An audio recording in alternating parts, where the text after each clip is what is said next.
Syederalon peringatan HUT ke-80 Kemerdekaan Republik Indonesia tingkat kecamatan di Botong, Nagarraya terjadi hal yang tidak diinginkan pada Minggu 17 Agustus 2025. Bendera merah putih yang siap dikibarkan setelah diikat oleh Paskibraka kecamatan, tiba-tiba talinya terlepas pengaitnya.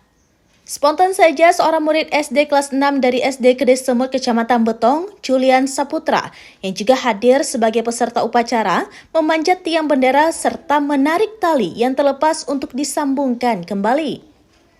Peristiwa tersebut terjadi pada peringatan HUT tingkat kecamatan di Bantaran Irigasi Ceram di Betong yang dihadiri ratusan peserta upacara dari ASN, TNI, Polri, siswa dan berbagai kalangan di Kecamatan Betong. Bertindak sebagai inspektur upacara Camat Betong, Said Arifin, dan dihadiri muspika setempat. Saat tali terlepas dan murid SD yang memanjat tiang sempat deg-degan peserta upacara yang memadati lokasi tersebut. Namun setelah tali berhasil disambung, pengibaran bendera merah putih kembali dilanjutkan berjalan lancar dan khidmat iringi lagu Indonesia Raya.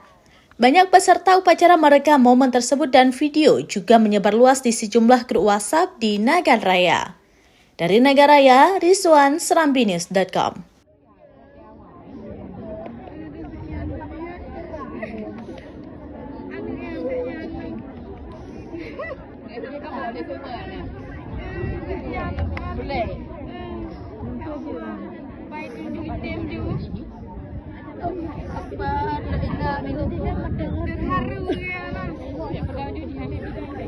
Kepada Sang Merah Putih, hormat!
Download Tribun X sekarang, menghadirkan lokal menjadi Indonesia.